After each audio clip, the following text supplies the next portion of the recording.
벌써 한 주의 마지막 거래일이 밝아오고 있습니다. 오늘 장에서 눈여겨볼 종목도 이분과 함께 정리해 보도록 할게요. 우리 영업이사 박병주 이사님 만나보겠습니다. 이사님 안녕하세요. 반갑습니다. 네, 저희 첫 번째 이슈 오늘도 바로 한번 들어가 보도록 하겠습니다. 요즘 국내 증시가 정말 어마어마한 힘을 보여주고 있죠. 단숨에 2,920선, 그리고 어제 장중에는 2,930선까지 돌파를 했습니다. 코스피 불구경 구경만 집 나간 서학개미 언제 돌아오나라고 물음표 남겨줬고요. 이사님은 여전히 국내 증시로 돌아와야 된다라고 보시는 거죠? 네, 제가 우리 서학개미 이분들한테 그 2월 달부터 한국 증시를 오셔야 된다라고 계속 강조를 드렸습니다. 근데 아마 오시려고 준비는 다 하시고 있다. 미국 반도체를 팔고 있다. 이런 얘기 소문 드립니다. 자, 그러면 어떤 부분이 중요한 이슈가 되는가를 한번 보면서 말씀드리겠습니다. 자, 먼저 이제 원화가 달러 대비 원화가 즉 서학개미 입장에서는 가장 안 좋은 약점이 이겁니다. 원화가 약세가 이게 급락이란 말은 원화가 달러 대비 강세라 이 말이에요.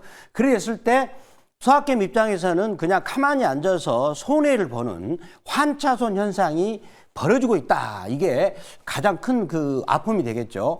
그리고 코스피가 3,000피를 돌파하면 아마 마음이 거기서 더 돌려버리지 않을까 싶어요. 그동안은 고민하고 있겠죠. 그래서 동학개미가 되셔가지고 2020년 같은 경우는 외국인들이 그렇게 많이 팔았습니다. 국내 주식을 때 30조 이상을 팔았는데 동학개미들이 외국인들을 외세를 물리치고 그때 우리나라 증시를 3천을 끌어올리면서 동학개미분들이 돈을 많이 버셨거든요. 이렇게 되시기를 저는 크게 기대를 하고요.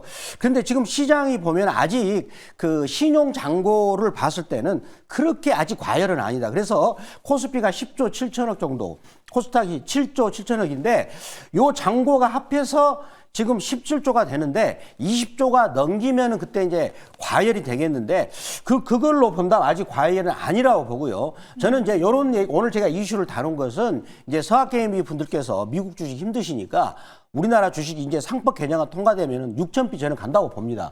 그랬을 때 거기에서는 주식시장에서는 수많은 그런 금융 상품이 나오면서 많은 기회가 오니까 이런 이슈를 한번 준비를 하도록 하겠습니다. 이사님이 정말 올해 2월 달부터 이 서학개미 투자자분들 한국장으로 돌아와야 된다라고 거듭해서 강조를 해주셨는데 지금 구간도 이사님의 진단 업데이트 내용이 좀 궁금하거든요. 이 차트 통해서 지금 환율 전반적인 시장도 한번 점검해 주시죠. 네, 한번 제가 이번에 원화 차트를 보겠습니다. 네. 저희가 3월 달하고 특히 4월 달에 트럼프 대통령이 너무나 국내 증시를 힘들게 만들 때 환율은 우리나라 증시가 강하게 올라간다라고 신호를 보여줬다. 그래서 트럼프 대통령이 어떤 말씀하시는가 분석이 아니다. 환율을 봐야 된다라고 말씀드렸는데 그러면 과거에 우리나라 증시가 많이 올라갔을 때 요때입니다. 요때가 275에서 1000을 갔어요. 환율이 강세죠. 자, 그리고 2004년부터 2007년까지 725에서 2085까지 갔을 때 환율이 추세를 깨고 내려오면서 강세를 보이잖아요. 요거를 구조적 강세. 그러니까 3년 이상 강세 그런 뜻이에요.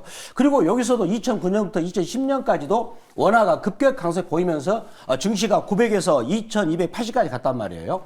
자, 그리고 나서 17년 동안 계속해서 원화가 약세를 보였죠. 네. 장기간. 그렇다면 이제는 구조적으로 굉장히 지금 강세거든요. 요걸 조만간 돌파하겠네요. 음봉으로. 구조적 강세가 그림상 보더라도 이어질 수밖에 없는 거다. 그리고 지금 미국 같은 경우는 리밸런싱이라 해서 그동안에는 이제 아시아가 미국한테 일반적으로 수출을 했지만 이제는 그거를 균형을 잡자라고 해서 이제는 아시아가 소비하고 미국도 물건을 만들어서 파는, 따라서 달러가 약세를 보이고 아시아 통화가 강세를 보이는 그걸 추구하고 있습니다. 따라서 그렇기 때문에 환율은 구조적 강세를 보일 수밖에 없는 것이기 때문에 그럼 우리나라 증시는 대세 상승으로 과거처럼 갈 수밖에 없다는 거죠. 그래서 환율로 보면은 6,000피가 보인다. 따라서 6,000피가 가게 되면은 ETF 코덱스 레버리지는 한 두 배가 더 가는 거죠. 그러면 국내 증시에 수많은 금융 상품 기회가 있기 때문에 서학개미 여러분, 동학개미가 되셔가지고 우리 매일경제TV 박병주 주력 상품에서 하는 것처럼 많은 수익을 거두시기를 저는 기원하겠습니다. 네, 환율 차트를 봤을 때 여전히 어쨌든 국내 증시 상승룸이 남아있다라는 진단이었고요. 관련해서 이제 종목을 또 어디를 봐야 될지 궁금합니다. 이사님, 오늘 개장하면 첫 번째 주력 상품 어디로 봐야 될까요? 제가 지금 오늘 첫 번째 주력 상품을 준비한 종목은 바로 한전기술이 되겠습니다. 자, 한전기술. 저희가 전번에 한번 내가지고 수익이 많이 났잖아요. 그렇죠? 맞아요. 수익이 목표가를 달성했는데 또 들고 왔는데 왜 들고 왔는가를 제가 준비한 자료를 통해서 보여드리도록 하겠습니다. 저는 항상 보는 게 실적을 보는 거죠. 믿을 만한 회사인가 항상 저희들은 그래서 실적을 보는 겁니다. 그래서 믿을 만한 종목을 들고 오는 거죠.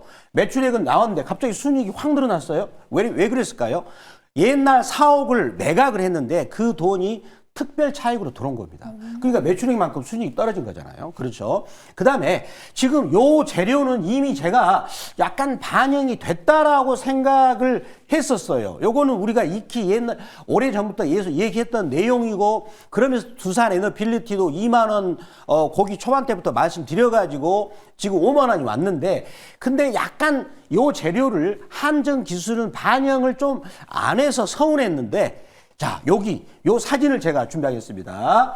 지금 그 오클로하고 한전기술이 SMR, 즉 소형 원자로. 근데 지금 미국 같은 경우도 AI에서 필요로 하는 그런 전력을 공급하기 위해서는 대형 원전은 좀 시간이 필요합니다. 10년 이상 건설해가지고 거기서 그 다음에 전력을 뽑아내는데, 그렇지만 소형 원조로는 빠르게 뽑아낼 수 있어요.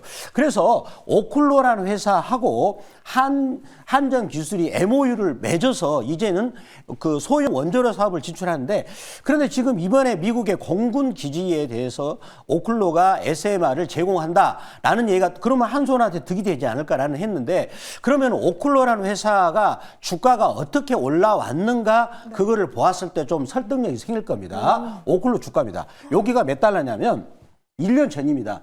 5달러였어요. 5.4달러. 여기가 얼마일까요? 68달러입니다.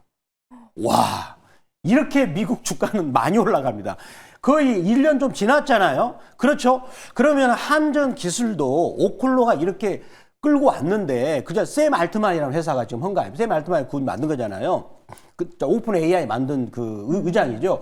이렇게 왔기 때문에, 그렇다면 여기하고 협력하면 한전기술도 이렇게 주가가 가지 않을까라고 해서 어제 갑자기 급등을 했는데, 제가 주목한 포인트가 있다라고 또 그래프에서 설명을 드리도록 하겠습니다. 저희가 4월 말에 매수해서 한전기술 46% 정도 수익을 내고 있었는데 어제 한전기술 폭등했잖아요. 네. 이제 악어입이 완전히 벌어진 거예요, 이사님? 벌어지고 남기로 했습니다. 그 악어입, 이제 악어입을 다 암기하시네요. 네. 근데 요게 뭐냐면 정확한 명칭은 볼린저 밴드입니다. 여기가 상한선, 하한선이에요. 그래서 모양이 악어입처럼 생겨서 제가 악어입이라고 말씀드린 겁니다. 정확한 명칭은 볼린저 밴드입니다. 자, 보겠습니다. 보면 여기서 분기봉 벌어졌고요. 그 다음에 월봉까지 벌어졌죠. 다 벌어졌습니다. 자, 그러면 여기서 중요한 포인트가 바로 이 거래량이에요. 자, 보시면 요 거래량이 역대급 터지면서 여기 앞에 작년 7월 달에 그 음봉의 거래량을 극복을 한 겁니다. 네. 저는 여기 포인트를 본 거죠. 그리고 여기서 주가가 올랐던 게 SMR 쪽인데, 그 SMR을 또 한전기술이 오랫동안 준비를 한 기업입니다. 그런 부분들이 뭔가 가시화가 되니까 거래량이 터졌는데, 거래량이라는 것은 여러분 뭐가 있을까요? 돈이 들어갔다는 거예요. 어떤 목적을 가지고. 돈이라는 것은 어떤 목적을 크다는 걸 추구하거든요. 거대한 돈이 들어왔다. 그렇다면 저는 여기를 뚫고 가지 않을까라고 생각을 해서 한전기술을 준비하게 됐습니다. 가격 전략 어떻게 잡아볼까요? 가격 전략은 일단은 그 89,500원 거기를 매수가로 선정을 하고, 안 되면 시초가로 말씀드리고요. 자, 1차 목표가는 그 7% 이권이 96,000원, 2차는 15% 이권이 105,000원, 손절가는 6만원 말씀을 드리도록 하겠습니다. 저희 이제 리뷰 시간으로 바로 들어가 보도록 하겠습니다. 5월 26일에 매수했던 태웅이 정말 끝도 없이 질주를 하고 있죠. 이틀 전에 잡아봤던 4차 목표가 34,000원 어제장에서 달성을 했고요. 수익률은 99.4%를 기록하고 있습니다. 어제도 13%대 급등 마감을 했는데 지금 수익률이 99%면 슬슬 좀 수익을 챙겨봐야 될까요, 이사님? 지금 이 회사가 올라가는 것은 뭐냐면 SMR을 오랫동안 준비한 기업입니다. 그러니까 SMR 그거를 단조로 찍어내는 그 단조를 만드는 회사죠. 이것도 악어입이죠. 자, 악어가 오랫동안 입을 다물다가 벌리면 거칠게 벌어지는 겁니다. 모양이 악어입이 생긴 거예요. 정확 명칭은 볼린저 밴드가 되겠죠. 자, 그런데 보시면은 지금 우리가 그 목표가를 계속 끊임없이 달성하고 있습니다. 거의 네. 100% 중축이 다 되고 있는데 맞아요. 아직 100%는 아니지만 99.9%죠. 자, 그래서 보시면 추가적으로 저는 계속 오를 수 있다라고 생각을 하고요. 이미 여기 박스권을 다 뚫어냈잖아요. 10년, 한 13년 박스권을 뚫어냈기 때문에 저는 계속 열려 있다라고 보지만 그렇지만 지금은 약간 이제 그 상승 탄력은 약화되지 않을까. 그래서 여기서는 추격 매수는 조금 조심해야 된다. 그렇지만 여전히 상승 룸은 남아 있기 때문에 다음 목표가는 제가 36,000원 말씀드리겠습니다. 태웅 5차 목표가는 36,000원으로 설정해 보도록 하겠고요. 저희 이제 두 번째 이슈로 넘어가 보도록 하겠습니다. 화면 통해서 한마디 확인해 보시죠. 네, 허니문 랠리에 무엇을 샀나 외국인 SK하이닉스 연기금은이라고 가져와 줬는데 이 두 번째 내용은 또 어떤 투자 포인트예요?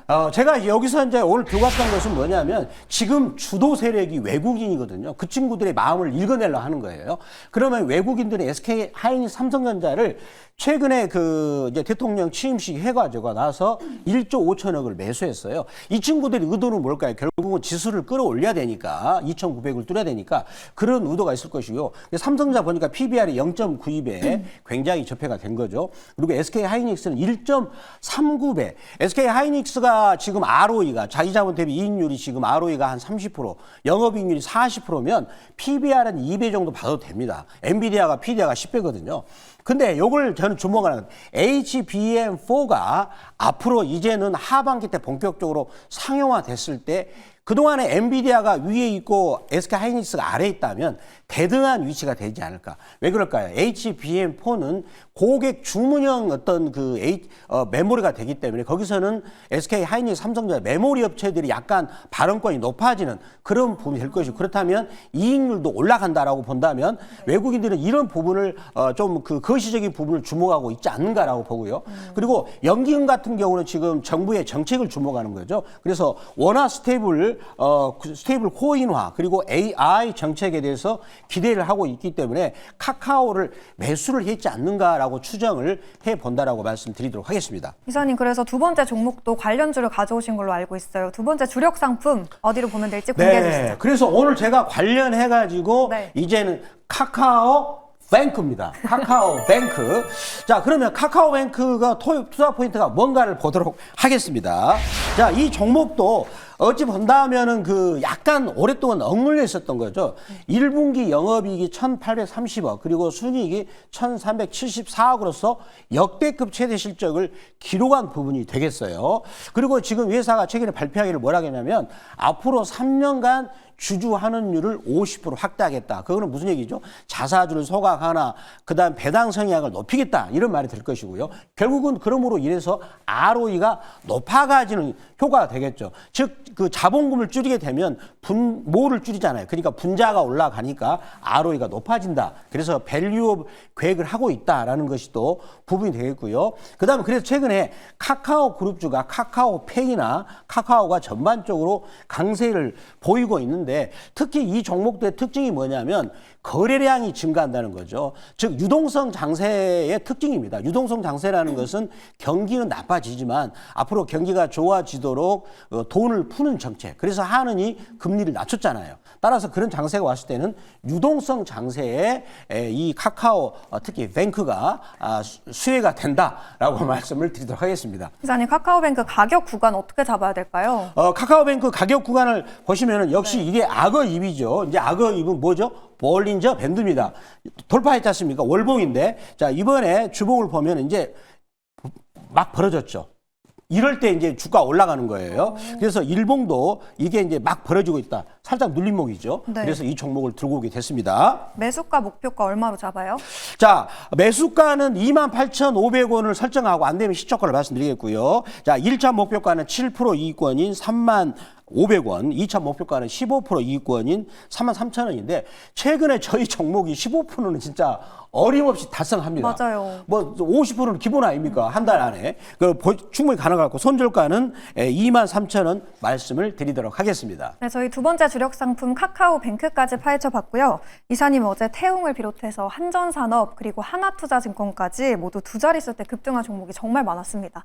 더 많은 추천주들은 어디로 가면 들어볼 수 있어요? 제가 이제 MBN 골드 박병주라고 저기 유튜브가 있습니다. 그래서 MBN 골드 유튜브 들어오셔가지고 제가 무료 방송 켜놨습니다. 아침 8시 켜놓을 거거든요.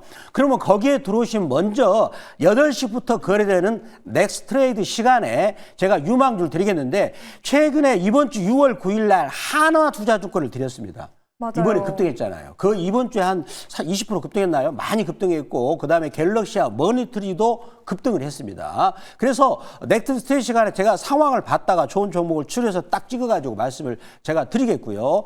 그다음에 그런 것들을 문자로 받는 느낌처럼 반대가 있습니다. MBN 골드 박병주 무료 주식 밴드입니다. 종목을 문자처럼 딱 찍어서 받고 싶다 하신 다음에 네이버 검색창 N 들어가셔가지고 MBN 골드 박병주 무료 주식 밴드라고 검색하셔서 글자가 뜨시면 터치 하시면 종목을 마음대로 받을 수가 있습니다. 이 상승장 속에서 수익 더 극대화하는 종목들 알고 싶으신 분들은 박병주 매니저의 무료 방송 그리고 네이버 밴드까지 참고해 주시면 되겠습니다. 그럼 저희는 주말 동안 또 열심히 준비해서 다음 주 월요일 6시에 찾아뵙도록 하겠습니다. 오늘도 함께해 주신 여러분 고맙습니다.